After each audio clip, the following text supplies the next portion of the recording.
mie nggak layak makan. Rasa apaan nih? Begitu semua rasanya apa hasil dari kuesionernya awal-awal. Katakan yang dibalas 7 komen, 3 komennya nggak dibalas. Itu pasti ada customer yang tuh kan nggak halal gitu. Nggak dibalas komennya. Padahal mereka sudah bisa ngelihat di komen-komen lain itu udah dijawab. Namanya persaingan pasti ada. Cuman balik lagi rezeki yang tertakar nggak akan tertukar. Aku tuh ya habis dari sana. Wes anakku ngajak jauh-jauh nyampe sana habis. Ternyata kamu yang punya, sampai digituin sama ibu-ibu gitu. Seputar sahabat. Balik lagi di podcast Sebat dan kali ini kita udah sampai di Surabaya guys. Yuk. Bantuin apa bantuin hei. Dan hari ini kita udah kehadiran owner dari bakmi terbaik di Surabaya. Bakmi Saudagar by Mbak Zafira. Beban nggak kalau aku bilang bakmi terbaik di Surabaya? Enggak sih, bangga aja gitu. Siap. Nih kita udah ada nih bakmi Saudagar nih. Gimana kabarnya Mbak? Langsung bakmi aja nggak ditanya kabarnya gimana? Alhamdulillah baik. Alhamdulillah baik ya. Ini bakmi Saudagar dari kapan nih Mbak nih? Kalau bakmi Saudagar sih dari Januari 2023. Baru banget, ibaratkan bayi baru ngerangka ya. Tapi tiba-tiba langsung gede gitu ya? Alhamdulillah. Alhamdulillah. Nggak pengen jumawa gitu sih. Tapi boleh lah ditipis-tipis ya. Dari Januari loh, hey, belum setahun gitu. Dan denger-denger yang kayak makan tuh mau makan di situ tuh ngantri ya, nunggu-nunggu ya gitu ya. Nunggu. Kalau nunggunya sih nggak antrinya aja Antrinya. sih. Ya. Waiting list. Waiting list. Belum nyobain sih sejujurnya, cuman dari tadi tuh kayak display mau dimakan, cuman belum syuting gitu kan ya. Apa yang membuat dia waiting list memang? Penasaran mungkin ya, karena kalau bakmi yang sempat ngobrol tadi sebelum syuting ini, bakmi yang full of condiment itu mungkin masih belum banyak. Full of condiment? Iya. Itu janjinya bakmi Saudagar ya? Benar sekali. Kita tidak ingin memberikan realita yang berbeda dari ekspektasi customer. Iya. Mau makan bakmi yang sesuai foto, bakmi Saudagar gitu ya? Bener. Iya. Boleh sambil nggak sih? Kayak dilihat-liatin doang dari tadi. Boleh ya sambil. Mau makan bareng? Sudah setiap hari. Oh setiap hari makan sendiri dong berarti dong. Yang mana nih? Yang wajib dicoba yang mana nih? Suka pedas atau creamy atau asin? Give me surprise lah. Apa ya? Mungkin coba creamy garlic ya. Ini ya? Iya. Tapi wajib pakai chili oil ya. Oh siap. Creamy garlic. Iya. Ini sambil aku kasih lihat ya. Apa ini? Apa ini? Mau. Coba diceritain ini apa nih? Ini toppingnya pakai beef short plate. Short plate. Nih ya. Ya, maaf. Beef short plate. Ya. Belum. Nah, ini biar lucu aja kok. Emang konsepnya begitu. Ya, terus beef short plate. Pakai kuahnya ini dia gurih, kental. Terus beda dari yang lain. Jadi kita pakai ada ya secret recipe ya. Secret recipe. Iya. Iya. Kalau ini emang ini ya, emang wajib ya. Jadi semuanya itu kita kasih sayur.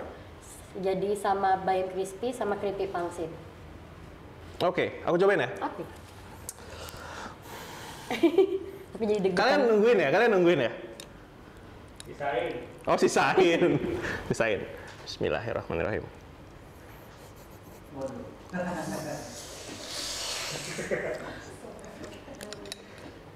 Belum makan kita, Pak. Baru sih ini buat aku sih. Ini menu baru juga atau? Enggak, dari awal sudah ada. Dari awal sudah Jadi ada. dari awal kita itu bikin yang ayam sama yang daging. Nah, untuk yang ayam kita ada ayam ori sama pedas gurih. Ayam ori itu ini? Iya. Ayam ori itu ini ya. Aduh, jatuh terus yang gue pegang. Hey. Ya. Ya, ini ayam ori ya. Ayam ori ini dia apa nih? Di suwir gitu ya? Iya, ayam suwir. Jadi ayam suwir yang asin gurih gitu. Satunya ada pedas gurih, yang pedas gurih potongan. Siap. Ini nggak sanggup dicobain semua sini, tapi akan Nah, nanti. Siap. Ini harus pakai ini ya? iya, pakai chili oil. Chili oil, sorry. Oke, sambil ngobrol lah ya. Iya, Emang suka bakmi dari dulu? suka. Iya sih, tadi kita udah ngobrol sih sebenarnya pas sebelum syuting. Selalu nyari bakmi, kayak lagi di mana bakmi di sini, Bener. apa legendnya gitu ya? Jadi sampai teman-teman itu kalau misalkan diajak, buset lama-lama lurus nih ususnya makan mie terus tepung terus gitu. Jadi emang lagi di luar kota pasti yang dicari, di googling dulu nih apa yang lagi hype nih bakmi, apa yang lagi hype, karena kan sekarang memang tren bakmi kan lagi naik tuh, dan hampir semua kota-kota besar di Indonesia pasti ada brand bakmi yang lagi hype Iya. juga gitu. Ya aku selalu sih kalau misalnya ke kota mana, ini signature-nya kalau bakmi apa di sini Bener. gitu. Aku gitu sih. Sampai Jadi- kadang-kadang nggak ada niatan ke kota mana, cuman memang pengen ke kota itu karena lagi ada bakmi yang viral nih gitu. Tapi itu mas setelah bisnis ini jalan? Iya. Atau emang Emang dari dulu, dari sebelum ada bisnis ini pun nyari bakminya tuh seneng aja gitu, penasaran. aku gitu sih. Ini kalau sedikit cerita pernah, aku segitu suka bakminya. Dulu bakmi acang-acing tau gak sih? Heeh, Cakbar. Jakarta Barat, aku ngekos di Pancoran. Oke. Untuk ke sana naik Grab dulu dan itu pagi karena dia siang udah habis kan. Sebelum jam 12 dia udah habis. Lu pagi-pagi gua dari kosan sarapan bakmi dan dia bakminya kenyang banget kan. Bener. Kayak bersih 50 ribuan gitu kan. Dengan topping yang gede. Iya. Banyak banget itu. Terus kayak kelar makan pulang. Cuma Nyampe gitu rumah, doang? iya. Nyampe rumah udah jam setengah 12 gitu. Kayak cuma demi sarapan sampai siang akhirnya nyarinya. Gitu sih, segitunya sih kalau sama bakmi sih. Bakmi the best apa yang pernah dicobain? Di mana nih? Wih, di mana nih? Kalau di Jakarta deh. Aku pernah coba sih di Cipete ya. Ini berarti nggak apa-apa ya nyebut brand. Aman ya? aja kan kita memuji ya. Oke. Memuji ya. Bakmi daging legenda sih. Itu top sih dari yang aku cobain untuk di Jakarta ya. Itu beda sih. Karena Surabaya sama Jakarta ini kan taste-nya jauh banget bedanya. Jauh banget. Ya kalau nggak tahu ya, kalau misalkan aku keliling-keliling kemarin survei itu, kalau orang Jakarta masih senengnya nge-light gitu rasanya. Beda sama iya, Surabaya. iya, iya. Surabaya kalau bumbunya nggak kuat pasti masih diprotesin. Kok nggak ada rasanya, kok hambar, kok ini, kok itu gitu. Jadi emang kalau di Surabaya itu harus yang strong. Makanya kalau misalkan nyobain bakmi Saudagar, itu pasti di setiap gigitannya itu Iya, iya. strong semua rasanya. Ini kuat banget sih. Apalagi emang ini kan mie-nya ada kayak udah bersaus gitu ya. Mau Ini- cobain yang lain pun yang base bakminya sendiri pasti sudah ada rasanya. Jadi kita kuahnya, kondimennya, mie-nya itu bener-bener berasa semua. Taste-nya itu bener-bener rich. Ini bukan iya. muji ya, emang. Iya, iya, emang tapi demen ada- aja gitu.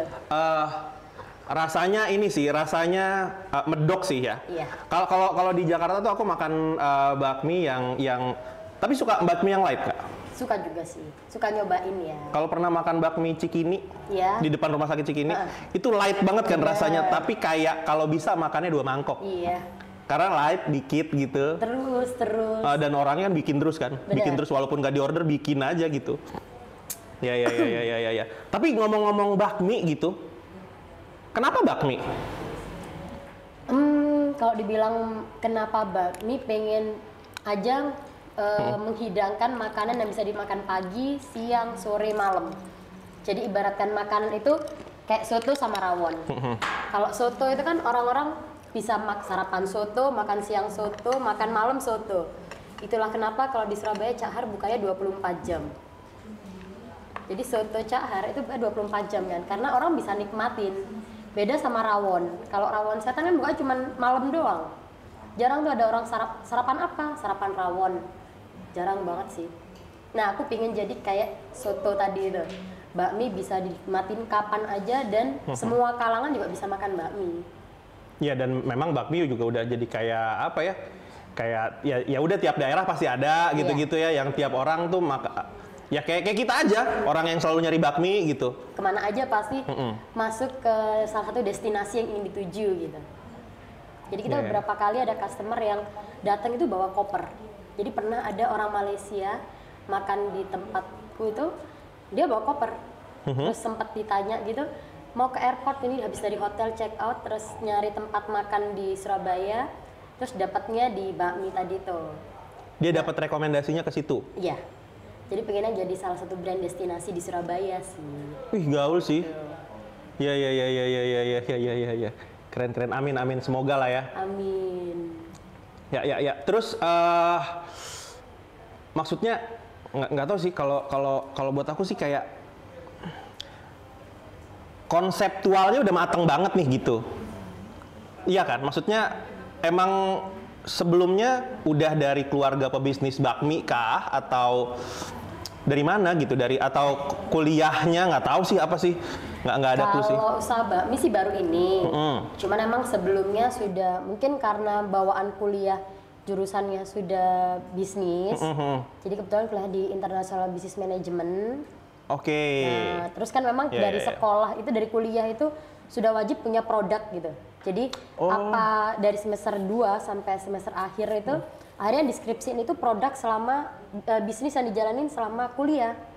Jadi kita waktu skripsi bukan nguji usaha orang, tapi nguji usaha sendiri gitu. Apa Itu yang mau memang dibuat. diwajibkan sama. Iya, sama kampus. Oke. Jadi setiap semester itu kita punya target buat ikut pameran, buat selling, kemudian buat pengembangan produk. Setiap semester juga ada kayak gitu.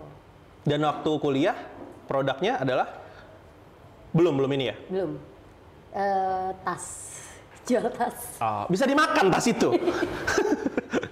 Jadi memang setelah lulus itu baru, jadi setelah lulus kuliah 2016, ada temen nawarin kerja sama buat bikin kafe, terus dia maunya over kontrak. Jadi dia sudah nggak bisa jalanin, mau nggak jalanin, terus ya coba aja sih gitu. Dari situ keterusan sampai sekarang di dunia F&B ini. Oh, berarti yang over kontrak tadi apa? Yang kafe, jadi yang sebelum, apa namanya? jadi dulu Kalau ada sebelum food coma dia kan pertama ada Gezelik, terus ada food coma. Nah si Gezelik ini saya over kontrak dari usaha temen. Terus dari Gezelik ini ketagihan, kok enak ya bikin kafe ini ya. Oh, F&B asik nih kayaknya nih ya, gitu. asik gitu. Kita bicara asik bukan cuman profitable doang ya. Ya. Kayak nyaman gitu menjalaninya. Risetnya, bikin-bikin Bener, menu gitu ya. kayak harus update terus kan, terus bisa ketemu sama orang-orang baru karena ketemu customer gitu. Terus bikinlah food coma yang skalanya lebih gede lagi. Kalau si Gezelik ini cuman kafe kecil gitu. Kalau yang Gezelik ini semacam kafetaria yang awal itu kita bikin kerjasama sama 13 tenan. Oke. Jadi dulu kalau di Jakarta tuh ada namanya Food Fighters kalau nggak salah. Iya. Nah semacam itu. Jadi kafetaria tapi berkonsep. Jadi setiap tenannya itu jualannya beda-beda. Terus setiap tenan juga konsepnya dibuat berbeda. Jadi mencerminkan karakter dari si brand ini gitu.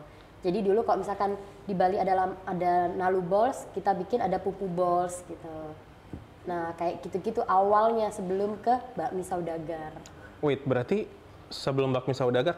Nggak, sekarang yang lagi jalan deh, yang udah jalan nih. Yang udah jalan sih ada Sekarang sambil 3. Iya, sama bakmi 3.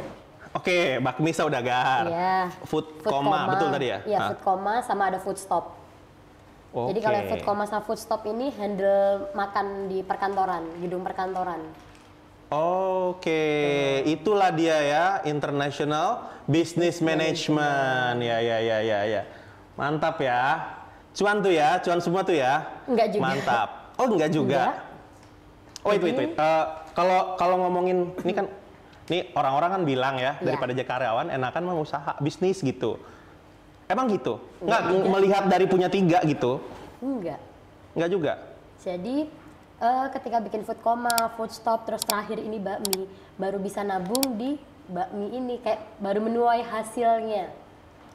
Jadi dari food coma, food stop bisa muter, tapi nggak bisa nabung. Ibaratkan ya udah deh jalan aja dulu. Yang penting nggak tutup ini usaha, karena kalau tutup itu yang dipikirin orang-orang di belakang.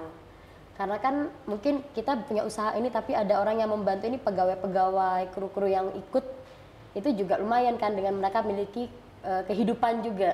Nah ketika aku tutup, aku stop, mereka juga bakal stop semua kan. Nah itu yang kita kasihan gitu. Justru bebannya pengusaha tuh gitu ya. Bener. Kalau misalkan dibilang enak jadi pengusaha, itu kan karena ngeliatnya yang gede-gede, tapi nggak pernah tahu cerita di balik usaha tadi. Gitu. Nih sebelum kita lanjut ke sini lagi nih, yang tadi tuh yang usaha lain gitu, apa sih yang paling berat dari nggak tahu ya bikin usaha, terus abis itu harus mikirin kan? Sejujurnya enggak nih, mungkin kenapa aku nanya gitu? Aku pernah bikin usaha. Usaha apa tuh? PH gitulah, Oke. production house kecil-kecilan.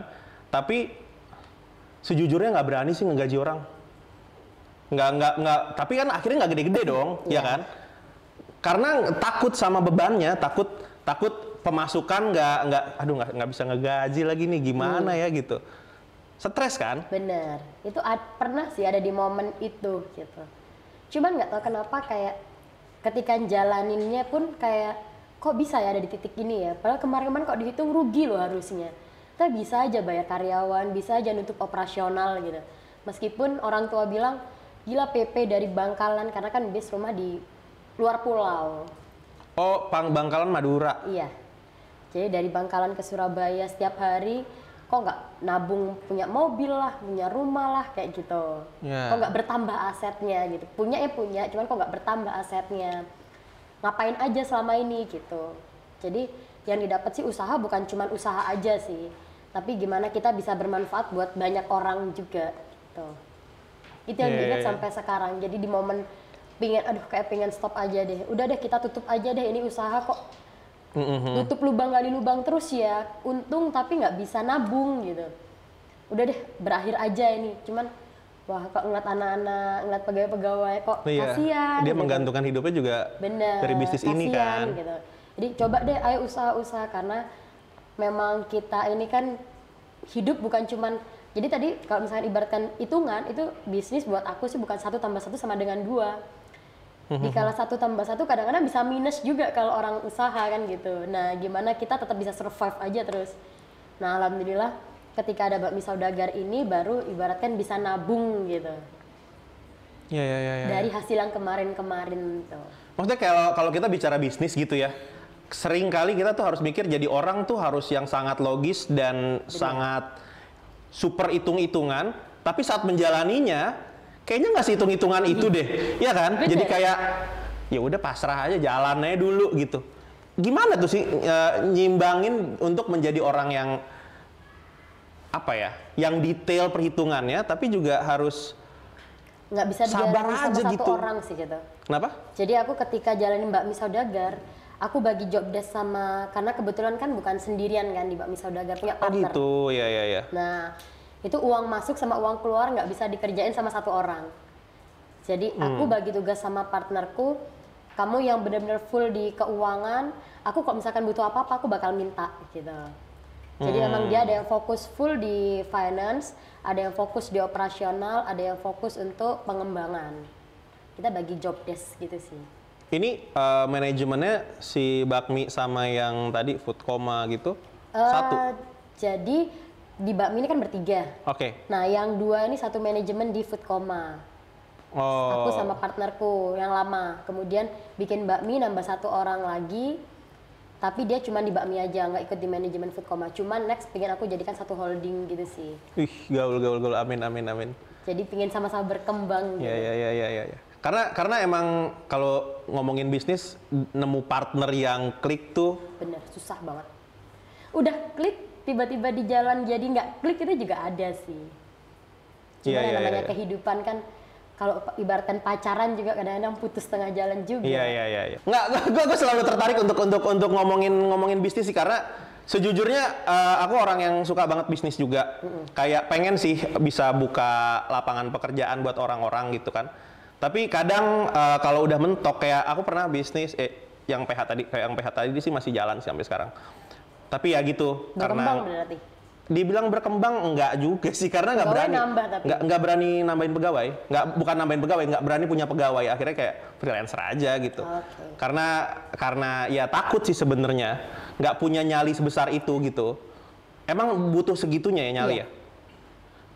Kita usaha harus berani, aku ya selalu terapin ke partnerku, ke teman-temanku, namanya usaha itu harus berani untung juga harus berani rugi gitu. Karena namanya untung itu kita nggak ada yang pernah tahu, di tengah jalan tiba-tiba viral produk gitu, atau tiba-tiba FOMO-nya customer hilang gitu, nggak ada yang tahu.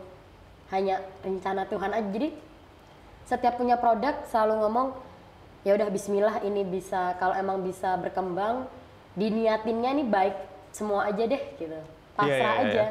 Jadi kayak bakmi tiba-tiba, alhamdulillah kan bikinnya Januari tuh, Januari, kemudian di minggu kedua, minggu ketiga sudah viral waktu itu. Minggu kedua, minggu ketiga? Iya. Sorry, itu marketing plan atau? Enggak. Jadi emang nggak disengaja, awal nggak disengaja. Ketika ketemu formulanya gini, akhirnya di copy paste di brand-brand berikutnya. Oke, mau nanya formulanya tapi kayaknya enggak ya, gitu. Nggak, tapi maksudnya kan tadi sempat sih pengen nanya, kan namanya jalanin bisnis kan kadang kita nggak tahu ya kapan bener-bener bisa dapat untung gitu, kayak nah ini bisa jalan nih, syukur, tadi kan bikin usaha, syukur bisa jalan terus gitu. Iya. Ada kan kondisi di mana, aduh ini nggak bisa jalan lagi nih gitu, harus ngeluarin duit lagi. Itu justru jadi di tengah-tengah tadi bikin food coma sama food stop, aku bikin satu brand namanya Tempati. Nah, Tempati ini lebih high dari food coma, jadi levelnya lebih menengah ke atas dari food coma, dan itu usaha yang selama ini dari 2016 sampai 2023, usaha itu yang paling ngeluarin modal paling gede. Dan itu yang buntungnya paling gede juga. Jadi waktu itu umur 22 lah, itu ngeluarin modal 1,5 M buat bikin si kafe, cuman jalan 3 tahun, dan 3 tahun itu juga bleeding, akhirnya diputuskan untuk tutup. Itu juga pernah. Jadi kayak uang sekolah aja terus. Iya sih. Ya kalau aku juga akhirnya dalam ngerjain bisnis gitu, nggak apa-apa sih akhirnya, bukan masalah untung rugi, tapi yang itu aku ya, karena yang bener itu bisnisnya harus untung kan, nggak boleh lah ya rugi-rugi gitu terus-terusan gitu. Cuman aku menikmati sih belajarnya sih, yang akhirnya surprisingly bisa dipakai di usaha lain gitu. Iya, itu mentalitinya bener banget, itu yang nggak ada sekolahnya ya, mental tadi itu. Kalau anak-anak sekarang kan dikit-dikit Gen Z ditempuh dikit-dikit sudah kena mental. Itu ada loh pegawai yang kayak gitu. Jadi ketika punya pegawai pun kok sedikit cerita tentang pegawai saat ini. Tawa dia. Kenapa temen lu ya? Ada yang gitu. Jadi dikit-dikit, waduh nggak bisa nih kerja. Pak mau keluar, Bu mau keluar. Kenapa emang? Nggak bisa kerja di bawah pressure gitu. Siap. Atau saya nggak bisa kerja karena saya punya short term memory gitu. Bahasanya kayak Iya. Ketinggian bahasa ya. Malah simpelnya nggak bisa kerja lo gitu ya. Iya. Capek lah, apalah, banyak banget kayak dilema-dilema ketika bikin usaha pun kadang-kadang datangnya bukan cuma dari luar tapi dari dalam tim sendiri itu juga ada. Iya sih. Kalau buat aku sih apa ya, mungkin mentality yang aku miliki karena dari berbisnis gitu ya, mentalitinya tuh get the job done gitu. Karena pernah ada kondisi di mana waktu itu pernah aku dulu sambil kuliah sambil jadi barista kan dulu, part time. Ada kondisi di mana karyawan tuh diminta beli galon gitu ya, karena kita nggak ada air nih di kafe kita gitu, nggak ada galonnya. Lagi tutup, yang di sini tutup, yang di situ tutup. Ya terus nggak ada airnya, dagangan kita kan gitu ya. Nah itu tuh kadang kalau menurut aku yang sering kali mentalnya tuh nggak dimiliki kalau cuman, maaf nih maksudnya bukannya aku bilang mental karyawan atau apa ya, tapi ya gimana caranya lu cari jauh-jauh deh, yang penting galonnya dapet gitu, karena kita tetap jalan. Karena usahanya jadi nggak jalan nih gitu. Bener. Usaha nggak jalan, gimana ngegaji lo? Gitu kan? Itu yang menurut aku kayaknya itu mental yang harus dimiliki kalau mau bikin usaha ya. Atau mental yang harus dimiliki kalau kita mau kerja. Bener sih. Iya. Karena kadang-kadang kan yang harus diterapkan ke tim itu adalah teamworknya. Sometimes ada pegawai yang mereka cuman ya udah yang penting kerja, masuk, kerjanya selesai, pulang. Tapi nggak bisa ngebangun sense of belong di usaha tersebut gitu. Yang susah kan sebenarnya, yang nilainya berat itu ketika pegawai ini memiliki sense of belong di usaha kita tadi itu. Jadi mereka mau gimana pun galon itu dicari ke ujung dunia karena kalau misalkan nggak dicari si galon ini dia nggak bisa berjualan kan gitu. Cuman kan mental untuk rasa memiliki tadi yang susah dibangunnya. Itu dibangun ya? Harus dibangun. Kan kadang kita expect dalam bikin usaha itu udah ada dari awal gitu. Iya. Kita mana nih anak nih nggak ada ininya nih gitu kan. Tapi sementara kan kayaknya emang itu harus jadi PR kita juga kan yang sebagai yang punya usaha. Bener. Itu yang aku miliki ketika aku punya food coma tadi. Karena mungkin udah lama ya. Jadi ada satu pegawaiku ini di food coma tadi ini yang dia rasa memilikinya tinggi banget. Dalam hal kayak even aku nggak kesana pun 1 minggu, dia bakal menyelesaikan masalah di tempat itu. Kemudian dia cuma nge-report aja. Mak tadi ada masalah ini, tapi sudah saya bereskan kok dengan caranya kayak ini. Tapi maaf ya mbak kalau aku salah gitu. Nah itu yang sulit punya pegawai kayak gitu sih. Ada trik nggak untuk ngebangun itu? Kalau sejauh ini mungkin triknya nggak bisa diterapkan di beberapa orang gitu ya. Tapi yang selalu aku terapkan itu pendekatan emosional ke mereka dalam hal aku pingin punya pegawai yang loyal. Sebaliknya kalau emang kamu pingin punya bos yang loyal, apapun akan aku kasih selama aku bisa. Tapi juga aku pengen kamu ngasih apapun itu selama aku minta juga gitu. Jadi ibaratkan, Mbak, saya butuh ini. Selama aku bisa, aku pasti kasih ke mereka. Nah, begitu pula sebaliknya. Aku pengen kalau misalkan si bakmi saudagar ini butuh apa aja, tolong dong ada gitu. Nah, mental-mental kayak gini yang pendekatannya emang nggak gampang. Kayak setiap hari harus hadir di store juga, harus ada pendekatan emosional nemenin mereka. Karena kadang-kadang kan pegawai itu kita kerja capek tapi bosnya nggak ada. Benar. Nah, kadang-kadang aku juga sering hadir di bakmi, event itu cuman bantuin nopping atau bantuin ngasir atau cuman duduk di depan tapi sosoknya adalah di situ gitu. Iya. Be the leader ya, bukan untuk jadi bosnya ya. Benar. Nah, kita jadi terlalu banyak ngomongin bisnis nih. Okay. Kita kembali ke bakmi boleh ya? Boleh banget. Bakmi saudagar. Iya. Kenapa saudagar? Saudagar itu pedagang kan? Benar. Jadi sebenarnya aku sendiri kan ada turunan Arab. Tapi bakmi ini kan kalau misalnya dari logo, kemudian penyebutan bakmi ini kan identiknya sama Cina, Cina peranakan lah gitu. Iya. Nah, pingin tetap customernya tahu kalau produknya ini halal. Meskipun sulit banget tuh mengedukasi customer kalau bakmi ini halal. Masa sulit? Sulit banget. Jadi sekarang bakmi saudagar ini kan karena ada turunan Arab, kemudian yaudah deh orang tua sempat ngomong, kenapa nggak dikasih nama bakmi saudagar? Karena saudagar ini kan identik oleh pedagang-pedagang dari Timur Tengah gitu. Cuman kamu nggak bisa melupakan bahwa bakmi ini produk dari Cina, turunan Cina lah, peranakan. Akhirnya logonya tetap pakai kayak dewa gitu, topi gede. Jadi kalau misalkan dari gambar nih. Siap. Nah ini kan topi gede gitu. Tapi namanya tetap saudagar gitu. Jadi tetap make sense lah gitu. Kemudian Oke. Nah, tapi tetap sampai detik ini kalau misalkan ngelihat ada influencer nge-post tentang bakmi saudagar dari 10 komen, halal nggak nih gitu kan. Katakan yang dibalas 7 komen, 3 komennya nggak dibalas. Itu pasti ada customer yang tuh kan nggak halal gitu. Nggak dibalas komennya. Padahal mereka sudah bisa ngelihat di komen-komen lain itu udah dijawab. Nah, itu masih ada customer yang menggunjing nggak halal nih bakminya. Karena tadi itu kalau misalkan dari konten kita biasanya bikin post di Instagram itu, kalau bikin quote ini kan quote ya. Nah pembuatannya ada flamingnya gitu. Nah flamingnya ini pakai arak nih, makanya bisa ada api-apinya gitu. Itu sudah kita sering jelaskan juga. Jadi ini teknik memasaknya pakai minyak sama air. Ketika minyak sama air ini dituang, kena api tadi itu langsung ada flamingnya gitu. Itu jadi pembahasan lagi. Baru tahu loh, maksudnya kayak urusan bisnis makanan, rupanya netizen tetap mengganggu. Yang maksudnya kayak ada kondisi-kondisi seperti itu ya. Benar. Sampai awal itu buzzer atau apa nih? Karena komennya selalu sama dan kayak di semua influencer yang ngepost pun bakal ada komen-komen seperti itu. Sorry, tapi maksudnya aku nggak terlalu relate sama ini bakmi halal nggak nih? Kalau aku sih di Jakarta ya, bakmi apa nih menunya? Selama tulisannya nggak ada yang kayak non halal gitu, cukup aja menunya. Bakmi ayam, ya ayam, nggak usah pusing. Tetap gitu. aja kalau customer mungkin habit ya, perbedaan habit. Di Surabaya banyak non halal? Banyak juga sih. Oh, oke.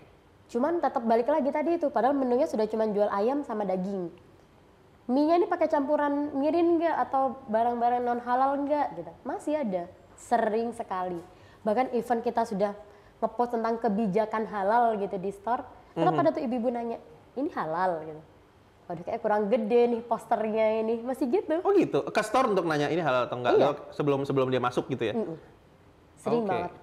Karena kan garda terdepan kita ini kan gerobak mie. Nah itu yang di station mie selalu ditanyain, mas ini halal nggak gitu. Halal bu, halal. Masuk. Ya. Oke, berarti kehalalan ini lumayan ya, jadi isu Matters sama netizen ya. Benar. Nah tapi kalau untuk yang ngebikin beda bakmi saudagar ini sama yang lain tuh apa ya? Tadi itu sih kalau ketika bikin produk ini yang benar-benar concern itu gimana customer itu nggak kecewa ketika makan. Jadi ketika mereka pesan, ketika mereka datang cuman dari Google Maps atau dari media sosial, wah kok menarik nih posternya. Nah pinginku itu ketika mereka hadir dan sudah disajikan di table, oh iya sama nih poster sama realitanya gitu. Jadi kita bikin bakmi yang full of condiment. Kalau misalkan ngelihat dari produk bakmi saudagar sendiri, mie-nya ini bahkan ketutup sama kondimen yang ada di atasnya. Jadi mie-nya nggak kelihatan, Bener, kondimen semua. Jadi rame banget. Nah, memang pengennya dari awal itu customer itu ngerasa apa yang mereka pingin sama mereka nikmati itu sama, sesuai gitu. Jadi tetap dari mereka datang sampai mereka pulang itu tetap happy aja makan gitu. Ya. Tapi ini yang 3 hadir di sini ada lagi nggak selain ini? Kalau menu mie ya? Nggak ada, ini doang. Ini Jadi ya, kita ini. cuma jual bakmi sama yamin doang. Jagoannya yang mana? Kalau ngomongin sales deh. Kalau sales sih justru di yamin pedes yang gurih. pedes Iya. Tapi emang awal kalau mengedukasi customer mereka mikirnya yamin pedes gurih ini ada levelnya enggak gitu. Oh enggak, bukan Kak, kita bukan mie yang level-levelan. Sekarang apa-apa kalau ngomongin pedas ada levelnya. Nah gitu. Apa-apa ada levelnya. Nah akhirnya oh enggak Kak, kita di toppingnya kok gitu. Jadi justru yamin pedes gurih ini yang jadi top salesnya mungkin karena dia mie-nya manis dipadu-padankan dengan iya, toppingnya yang yamin pedes gitu. Ini sejujurnya mau sambil makan. Cuman takutnya dia jawabnya udahan terus gue masih ngunyah gitu loh. Aman gak sih sebenarnya? Aman ya? Aman kan ya? Ntar dulu. Sebenarnya ini sih sebenarnya pengen banget nyobain yang ini. Coba. Ori nih soalnya. Nah, ori itu berarti pakai ini ya? Pakai kuah ya? Pakai kuah. Pakai kuah supaya. Ini meja boleh dapat 1 lagi gitu. Ini sempit banget. Oke. Ya, sambil deh, sambil. Nah, terus ini adalah sebelumnya yang di food coma segala macam udah pernah bikin menu bakmi kah? Belum. Justru bikinnya ramen. Ramen. Iya, jadi di food coma itu kan banyak tenan-tenan. Iya, silakan. Jadi banyak tenan-tenan yang dijual justru ada punya produk Japanese food gitu. Jadi yang dijual ramen, sushi dan kawan-kawannya. Karena memang pada saat itu trennya lagi. Bener. Jadi trennya itu kan kayak sushi-sushi yang street food gitu masih belum banyak waktu itu.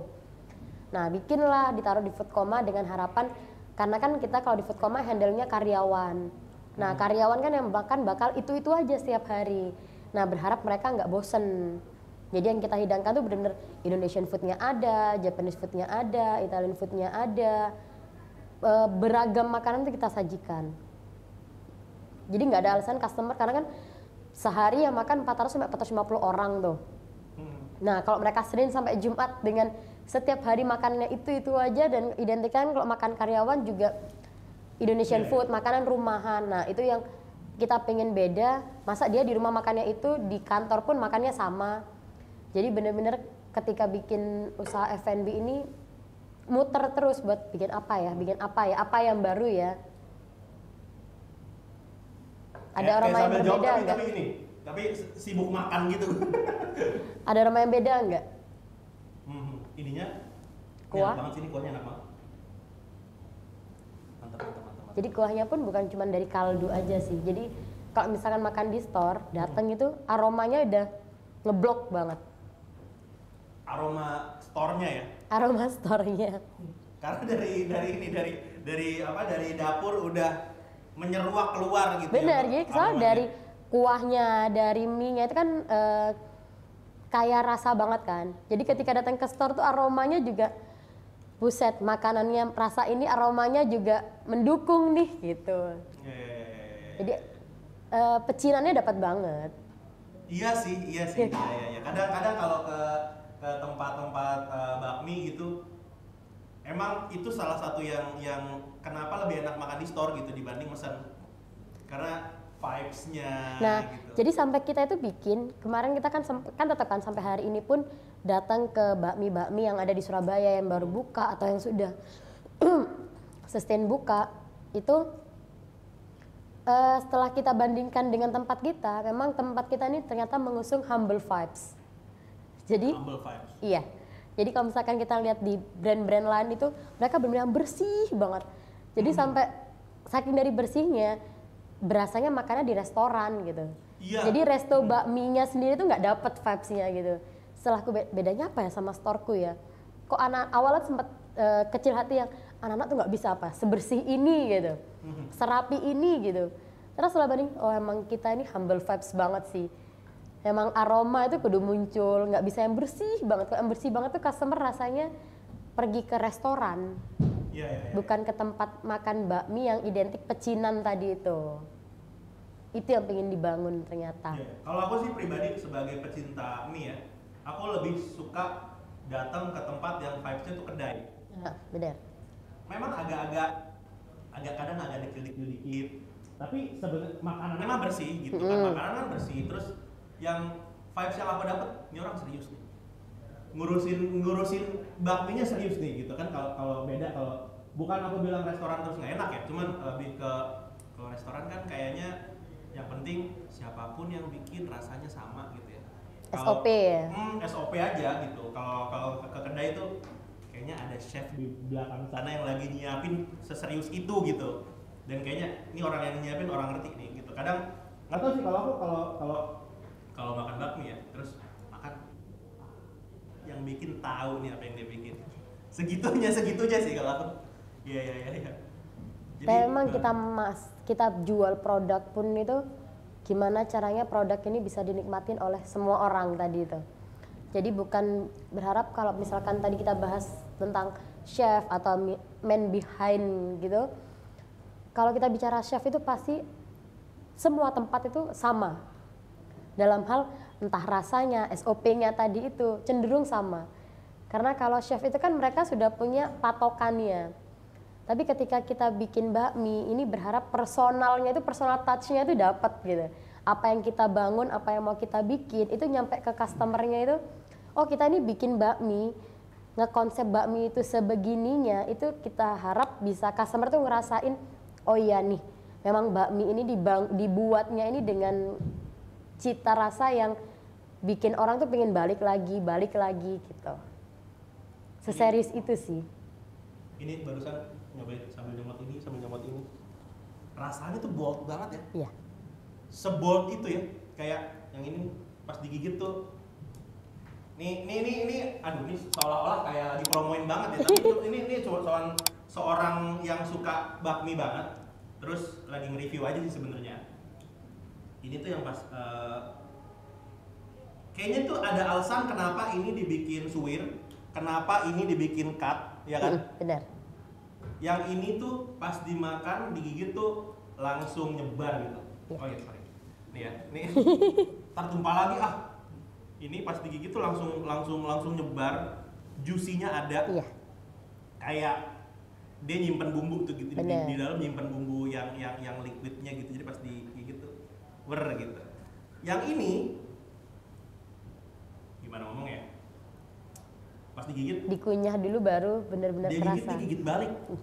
Di Rasanya. lidah tuh ngegigit gitu.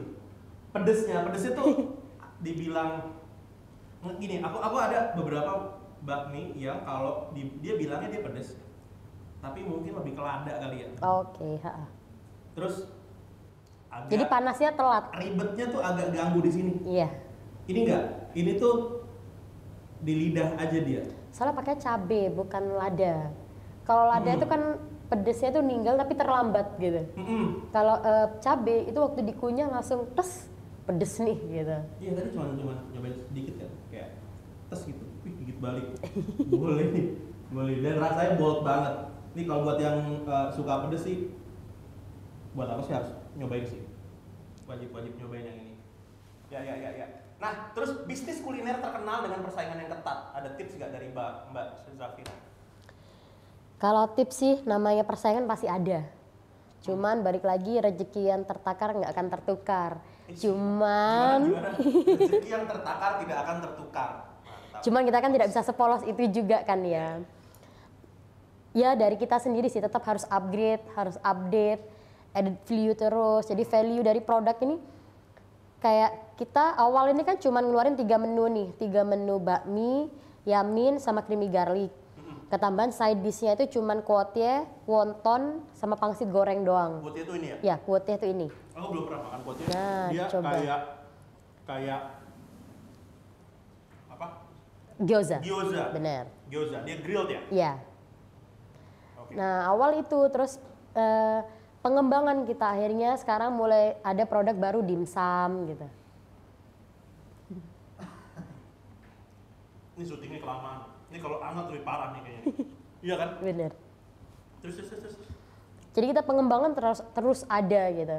Makanya kalau persaingan itu ketat bener karena hampir setiap minggu pasti brand baru muncul. Cuman gimana caranya kita tetap ada di top of mind-nya customer gitu.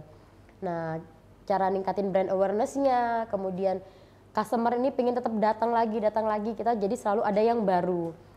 Nah, kita keluarinnya pun nggak langsung blok baru, tapi kita keluarin satu-satu. Awal tambahin menu dimsum, terus sekarang sudah kecil sih, kayak cuma nambahin menu badak gitu, minuman. Oh iya. Jadi gimana caranya mix and match ketika orang makan itu dapat gitu.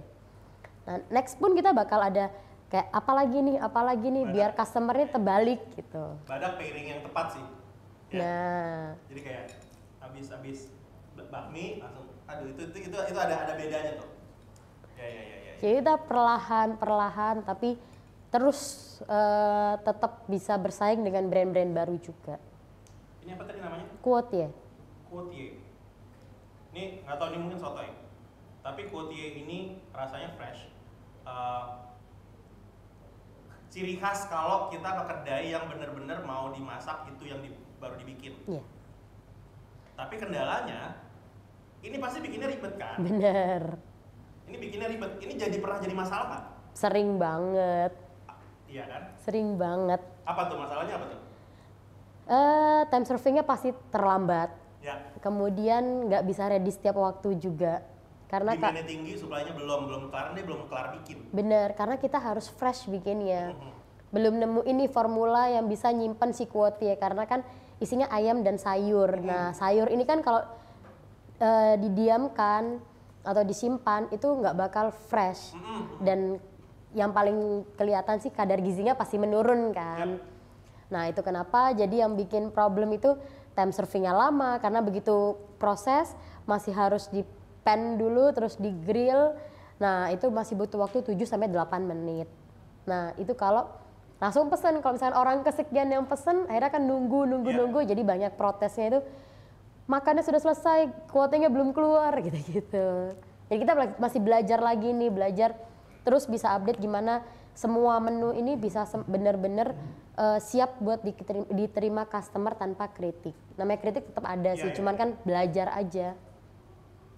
Ini kayak kalau digigit tuh masih ada sayuran yang kegigit jadi kraus itu tuh masih ada banget. Dan itu cuma bisa kalau bahannya fresh. Karena kalau udah agak lama kan ini lemes. Layu. Kan? Bener, layu lemes, digigit mah nggak ada suaranya gitu. Jadi bicara tekstur nih, oke nih, mantap nih. So tahu banget ya. Food blogger banget ya. Asli. Ini kalau sama teman-teman yang sering makan sama aku emang begitu aja udah.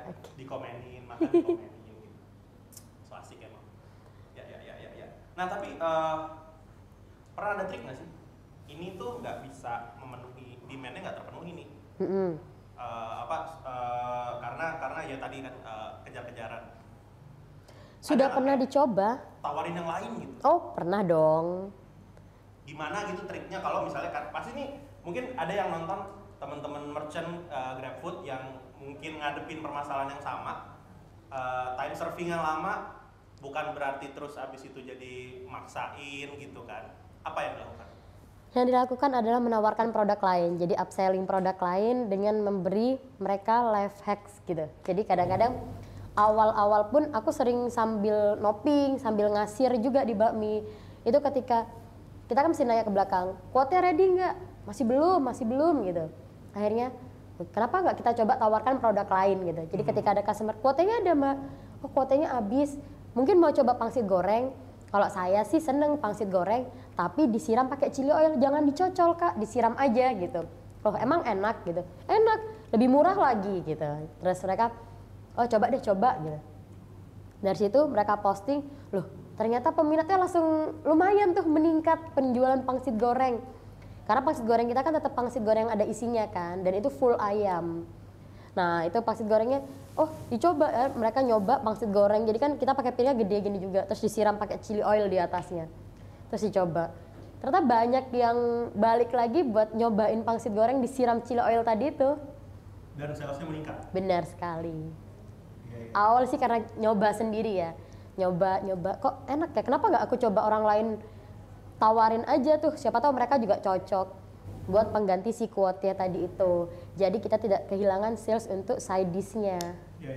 Emang kalau aku sih juga makan bakmi dimanapun gitu suka ada hacks-nya gitu. Kan kalau misalnya makan bakmi Bangka, mie Bangka. Oke. Dia biasanya suka ada itu tuh suka ada apa rawit tuh. Oh, acar. Rawit. Nah itu terus kayak ribet sih makannya di sendok, kuahnya masukin, naikin Rawit. ayamnya, kasih rawitnya, dan harus di suapan yang sama. Itu kayak rasanya beda gitu-gitu. Terus gitu ya. Iya. Berarti punya ya hacks untuk makan Punya beberapa dong. menu di sini gitu. Punya dong, kayak creamy garlic. Nah, creamy garlic saya selalu bilang ke customer, mungkin mau coba creamy garlic karena kan awal pasti mereka nggak familiar kan. Oh, apa tuh? Oh, pakai short plate, kemudian kuahnya kayak ini. Tapi nanti makannya pakai chili oil ya, Kak, gitu. Makanya kalau misalkan di take away, kita kasihnya tuh bukan sambal, tapi kasihnya chili oil. Tapi cobain pakai chili oil ya, Kak, karena rasanya beda. Dinikmati pakai sambal sama chili oil gitu. Jadi, oh iya, mereka nyoba akhirnya. Chili oil itu ini ya? Iya. Berarti ya? Kelihatan kan ya? Chili oil. Chili oil tuh ini nggak sih salah satu apa tumpah kalau mungkin. Tumpah tuh. Celana gue udah rame nih, tumpah semua nih. Chili oil tuh salah satu ini nggak sih? Apa ya? Signature-nya makanan Cina nggak sih? Iya. Iya. Yeah. Kayaknya kalau yang agak-agak memang tempat makan Cina biasanya suka ada tuh. So ada chili oil. Iya. Nah ini kita chili oil pun kita perhatiin, jadi semuanya diperhatiin. Jadi chili oil pun itu, chili oil pun kita kayak bukan cuma cabai kering dikasih minyak panas doang, tapi kita kasih rempah-rempah, kita kasih garlic, kita kasih ebi di chili oilnya. Jadi gimana caranya nih chili oilnya pun juga orang seneng makannya gitu. Ya. Ini nyobain ini apa nih? Bayam crispy. Bayam crispy ini enak banget. Kalau orang bilangnya nori kadang-kadang kan. Ini nori, bukan, itu bayam. Hah? Bayam. Jadi biasanya yang sering coba itu anak ibu-ibu bawa anak kecil.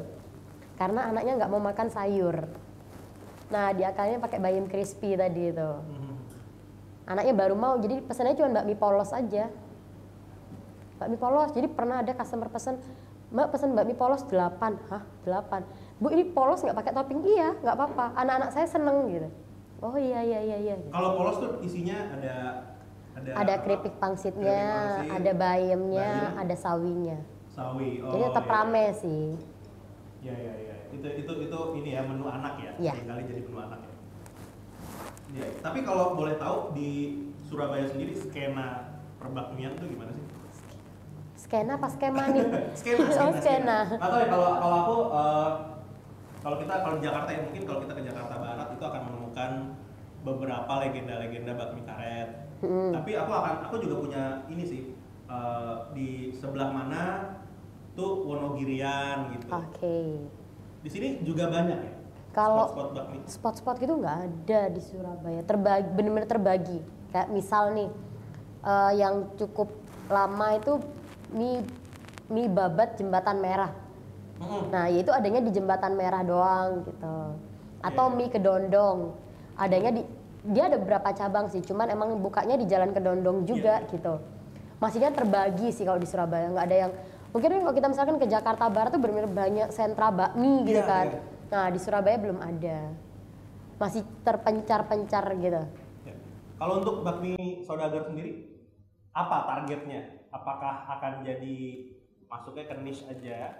Kan ada tuh, kalau niche tuh kayaknya kalau nggak tahu buat apa kayak harus ke sana nih. Tapi ada juga kan yang bakmi yang dulunya niche tapi akhirnya melebarkan sayap, bikin cabang di mana-mana, malah mungkin masuk mall gitu-gitu. Iya. Kan. Apa targetnya bakmi saudagar? Targetnya sih pengen tetap berkembang gitu ya. Berkembang dalam arti ada di banyak tempat. Cuman memang belum kepikiran buat open franchise. Takut nggak kejaga ya? Benar. Jadi karena sayang gitu kan sama brandnya. Pertama sayang, kedua kalau misalkan bisa ngelihat tren ketika COVID kemarin, banyak brand-brand itu kan dia buka satu cabang, booming, langsung dia franchise-kan. Umurnya nggak sampai setahun, franchising-nya mati sudah. Nah itu kayak kasihan aja gitu.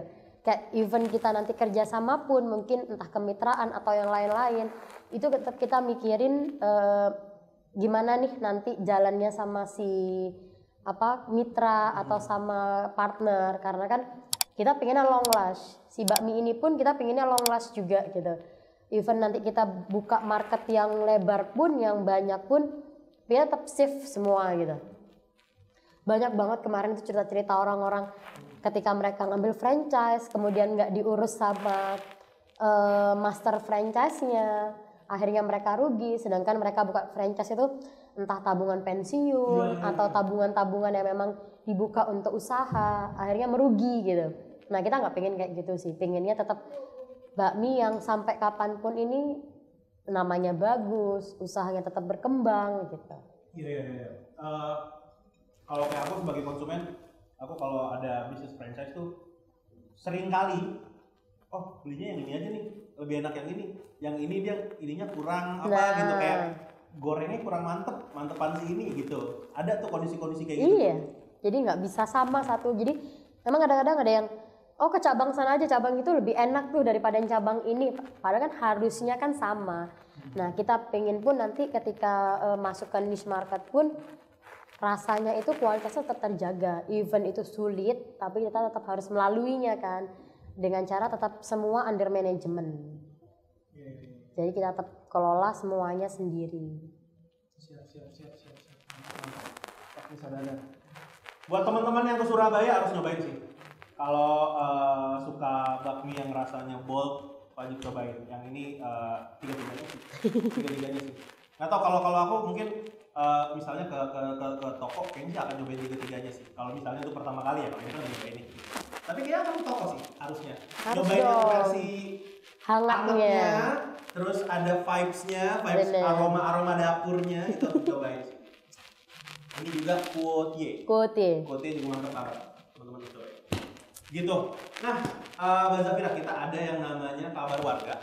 Itu tadi kan kita sempat post di Instagram tuh. Nah itu di situ teman-teman nanya, dan pertanyaan pertamanya adalah dari @Triindriarto.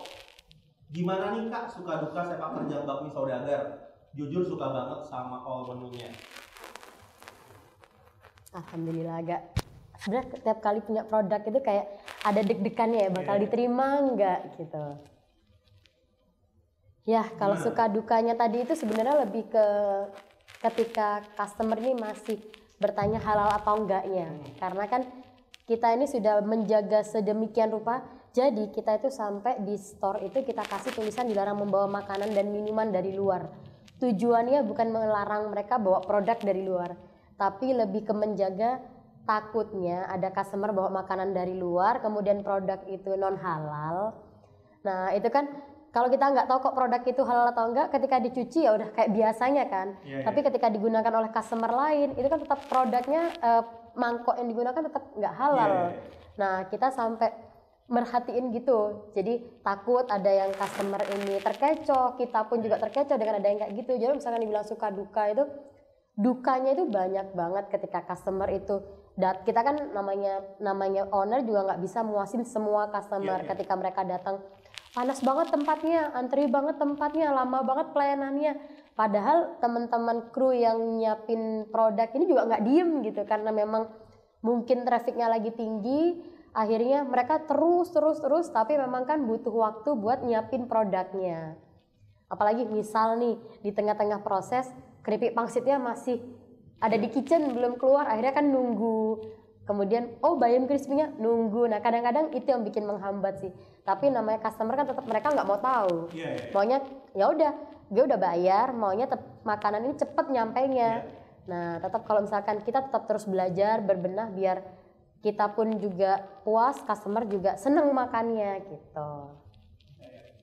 Jujur suka banget sama all menunya nih, katanya berarti kan udah punya ini bisa dibilang Tri Indriarto ini udah inilah ya, udah sering beli lah ya.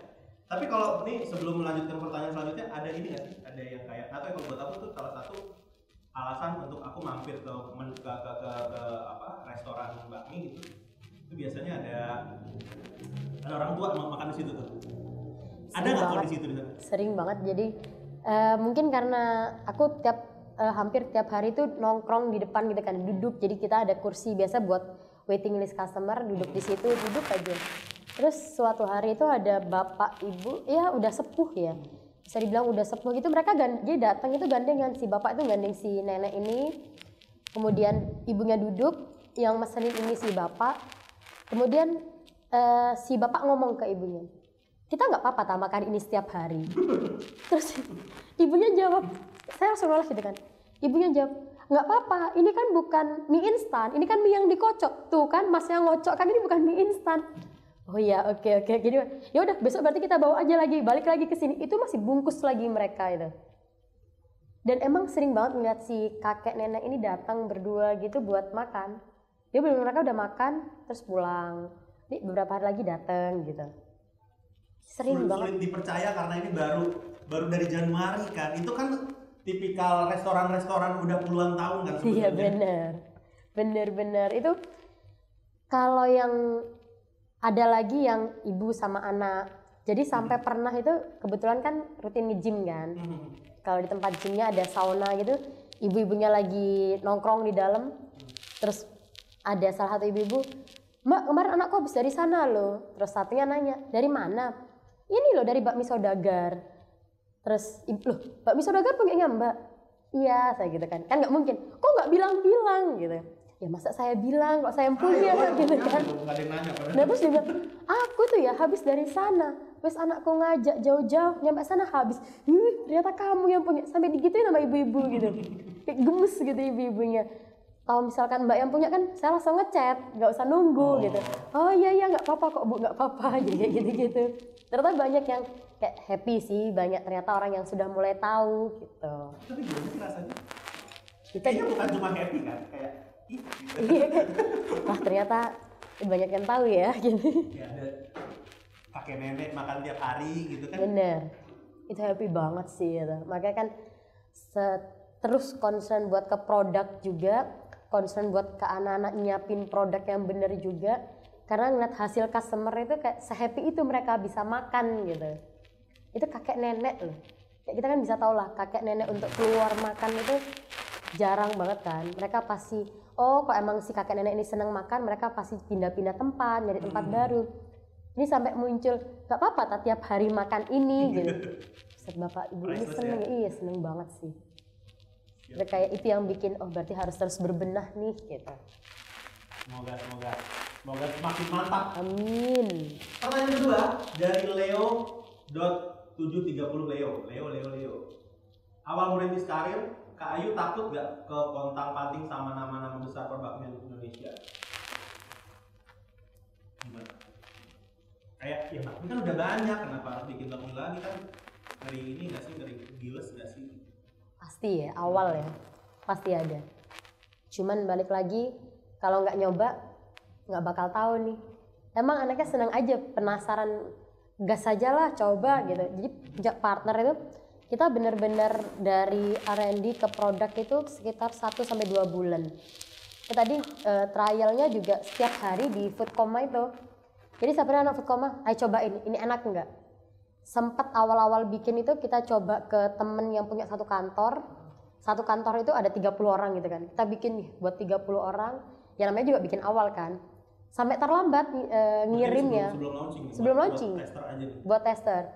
Jadi kayak nyoba terus bilang ke teman, coba ini ada berapa di kantor, 30 orang. Ya udah aku kirim ya jam 3 gitu. Terus baru bisa ngirim jam 4 karena kan emang nggak bisa cepat sampai si temen ini bete dia ninggal tapi tetap aku kirim tuh ke kantornya. Terus kan ada kuesionernya gitu. Dikumpulin tuh sudah kuesionernya. Buset. Ini nggak layak makan. Rasa apaan nih? Begitu semua rasanya hasil dari kuesionernya awal-awal. Kayak gimana mau buka kalau semuanya dari 30 orang ngomongnya nggak ada yang enak, nggak layak jual, nggak ada rasanya apa-apa gitu. Tapi tetap kayak kalau aku udahan sih. Enggak sih kayaknya enggak bikin bakmi lah, udahlah gitu. Sampai 30 orang yang bilang nggak enak. Akhirnya coba aja deh gitu. Sampai akhirnya tetap nekat bikin store. Kemudian kita bikin soft opening, kita undang lagi orang-orang tadi. Terus mereka bilang, gila ini beda banget sih sama awal kita nyoba. Rasanya jauh banget sih kayak, wah akhirnya gitu, masih ada akhirnya gitu. Dan ternyata memang terus harus belajar karena memang sehari dua enak. Loh kok ada penurunan nih produknya rasanya kok beda nih gitu. Tetap harus belajar sih.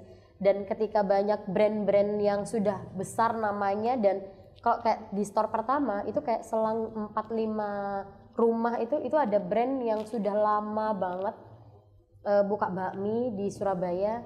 Sempet yang waduh dekat kita ada mie ini nih, bisa nggak ya bersaing? Coba deh kita pede kok sama produk kita gitu.